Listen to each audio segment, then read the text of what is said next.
Just when we thought Electronic Arts couldn't get any worse, 2 weeks ago we learned that the company is being sold to a group of not at all problematic investors, the largest investor being the Saudi government, in a record-breaking $55 billion deal that is set to close around the summer of next year. Today we're going to take a very close look at all the different aspects of this deal, but the TLDR is, this buyout really sucks.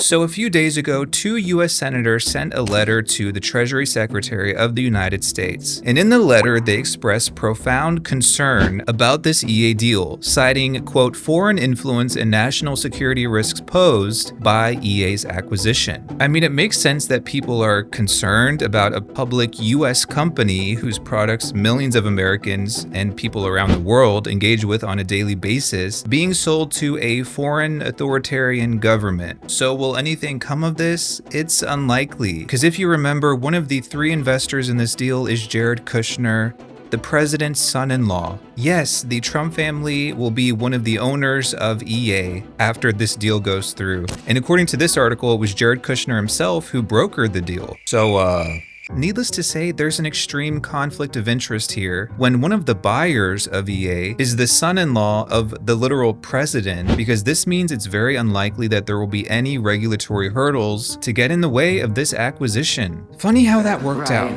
Right. In the first video I made about this whole EA buyout, looking back, I think I was trying really hard to be optimistic about this whole situation. For once, I was trying to be positive. But I think while I was trying to see the glass half full, what I didn't notice is that there were actually hundreds of microscopic fractures in that glass, and it's actually about to shatter into a million pieces. So what about this deal is so awful? Let's start here. Shortly after the deal was announced, Jason Schreier, who is a veteran games journalist, posted on Blue Sky saying the following: a lot of people are understandably focused on the Saudi Arabia and Jared Kushner part of this, but the far bigger immediate impact will come from the new private EA being on the hook for $20 billion in debt. This could mean mass layoffs, more aggressive monetization, and other big cost-cutting measures. As part of this deal, EA will be strapped with a bank loan of $20 billion.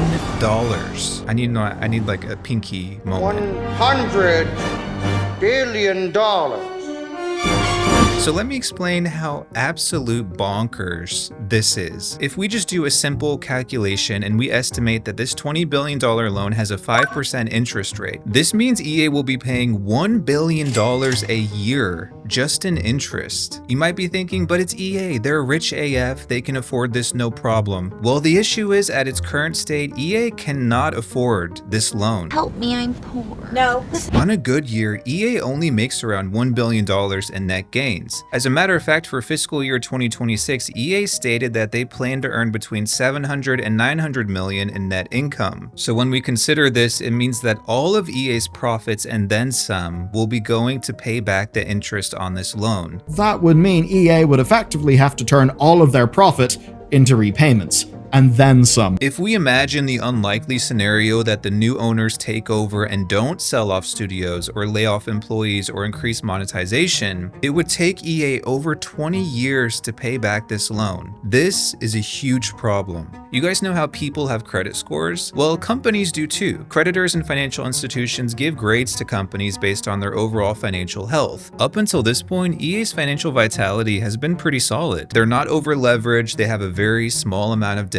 But here's another problem. After this deal, the S&P already declared that they'll be downgrading EA's credit rating to junk status. That is literally the worst grade a company can receive. Essentially, this means there's an enormous amount of pressure on EA because there's no room to fail. Any future loans will come with an exorbitant interest rate, and that is simply not something they'll be able to afford. So when we consider how massive this debt is and the risk involved with it, there is no doubt that the new owners of EA are going to take extreme measures to rake in as much money as possible. This guy is Mark Dara. He used to work for EA BioWare, legendary dude. And in a recent video, he discussed the financial predicament that EA will be in due to this massive $20 billion debt. Obviously, adding $20 billion to your balance sheet is going to require you to pay a lot of interest. The company as it currently stands is in a dangerous position. So you're going to look to save some money. So if you thought some of the microtransactions and over monetization of EA's IP was already crazy before this deal, we haven't seen anything yet. It's actually terrifying to think about what this entire buyout means for players. 75% of EA's annual revenue already comes from live services. Skate, FC, Madden, Battlefield, FC Mobile, Apex Legends. Almost all of EA's IP already contains microtransactions in some form. Games like The Sims 4 have over 100 DLC that cost nearly $1,500 in total. So on the microtransaction front, it's hard to imagine things getting much worse than they already are.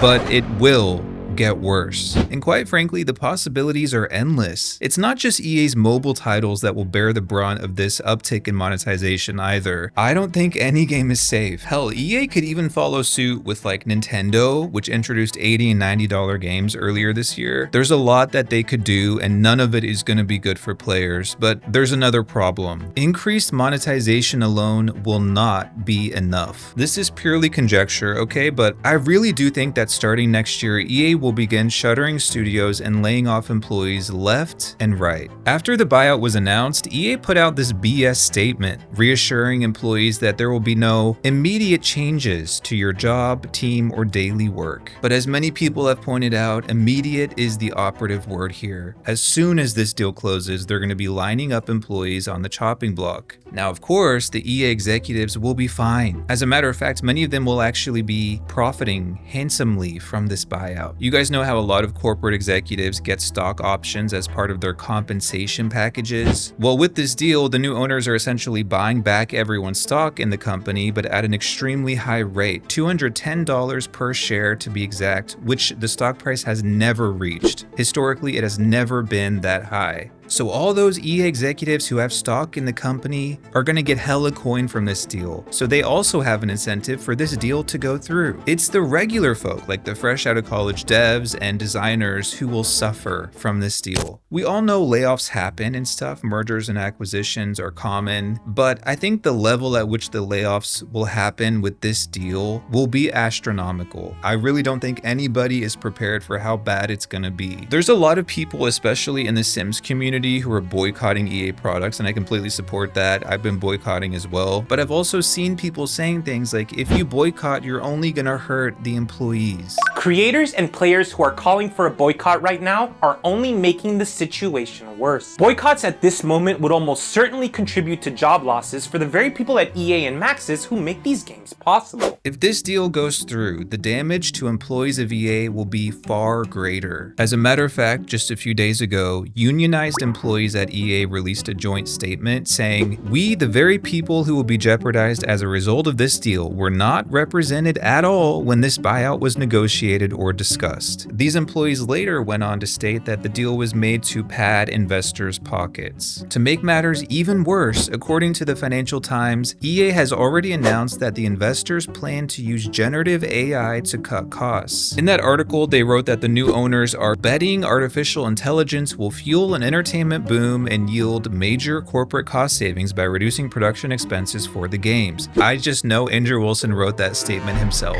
He has such a hard-on for AI. It's probably because he's like a cyborg himself. By prioritizing the use of Gen AI, this alone means job losses are inevitable. But it's also just as likely that the new owners will begin stripping EA of its parts altogether. Some of you may know that a few years ago, EA was restructured into two separate groups. On one hand, there's EA Sports, which is where Madden, NHL, FC, college football, their most lucrative IP is housed in this branch, all the sports stuff. The other branch is EA Entertainment. It's here that games like The Sims 4 and Battlefield 6 and Mass Effect 5, Star Wars Jedi, those games are being worked on in this division. It's also this branch, EA Entertainment, that I believe is most in danger when it comes to this acquisition. Because in order to pay off this $20 billion loan, or just the interest on the loan, EA is gonna have to make some pretty drastic changes to the company itself. This will likely mean closing down some studios altogether. A lot of people have been talking about how BioWare is in jeopardy. I believe that as well. It's probably going to be one of the studios that will be shut down because they have not released a successful game in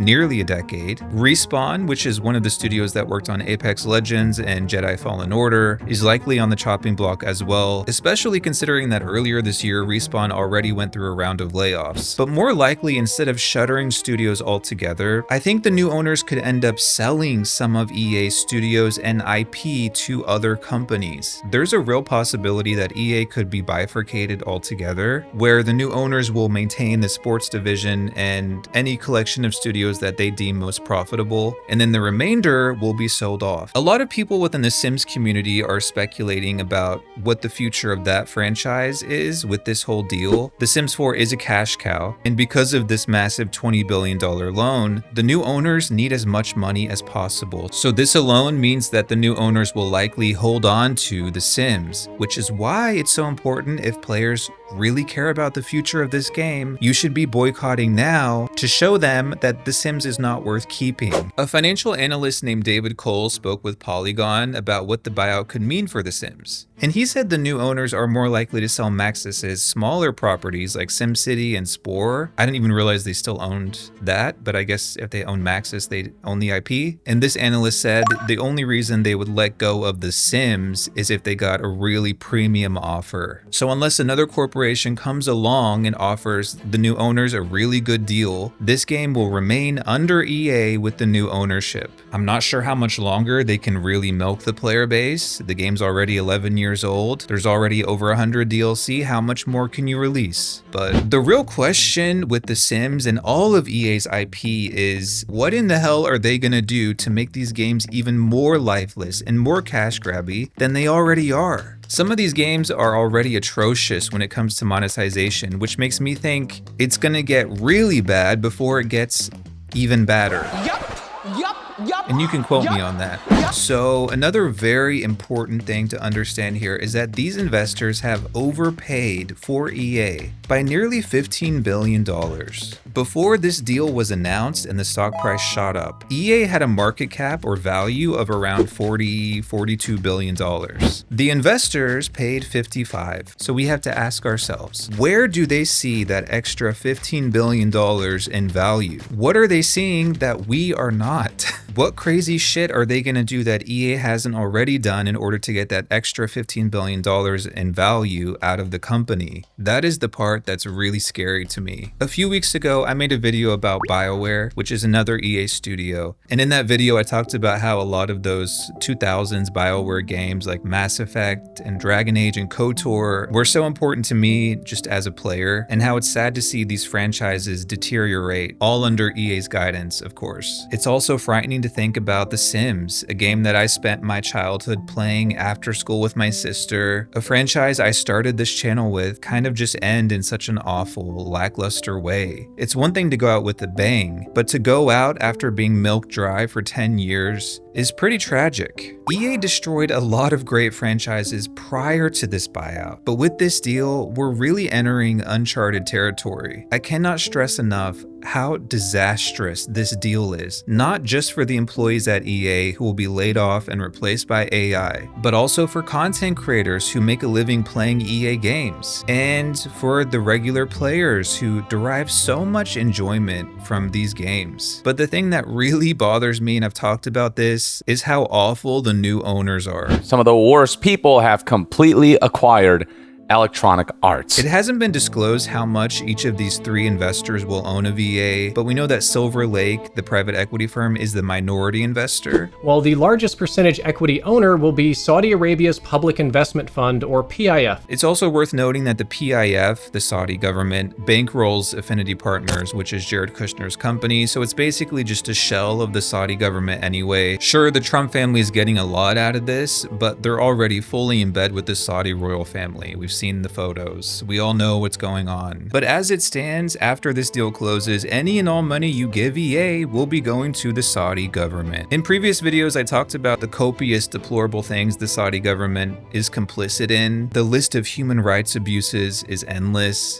Yes, the same Saudi Arabia that still occasionally beheads people for witchcraft or sorcery, the same Saudi Arabia that uses American-made weapons to bomb Yemeni children into smithereens, or the same Saudi Arabia that chopped journalist Jamal Khashoggi into little bits. And it's the same Saudi Arabia that provided the majority of the terrorists and the funding for 9/11. They are the primary shareholder of Electronic Arts. But it all just boils down to the fact that this deal is god awful. It's bad for video games, it's bad for players, it's bad for employees of EA, it's bad for geopolitical reasons, it's bad for human rights. Just when we thought EA couldn't get any worse, they proved us wrong. So the question we're left with, is there any solution to this? Is there anything we can do as players? Well, if you've ever thought about voting with your wallet, now is the time. The only thing that could potentially stop this buyout is a drastic reduction in EA's bottom line. So if you're a player who cares about the future of EA games, you should act right now. Stop buying any and all EA products. You can play what you already own, but just don't give them any more money. Enjoy the games you already purchased, but maybe don't advertise them and promote them on social media. Speaking of social media, if you have a favorite Battlefield YouTuber or Sims content creator that you watch, leave comments on their videos encouraging them to speak up. Encourage content creators in the EA Creator Network to leave the program. Using your platform to speak out and criticize this deal is one thing. Using your platform to promote and advertise EA products is another. But most of all, just get the word out. Don't stop talking about this. Share this video, share any video about EA sale. The more people that talk about this, the better. And if enough people start talking and voting with their wallets, perhaps it could put a dent in EA's bottom line and they'll have to act. If things are really bad, the new investors could back out completely. That could leave EA in a bad spot, but at the same time, I think it's way better than how things will be under the new ownership. Now, do I think it's likely that enough people will act to make a difference?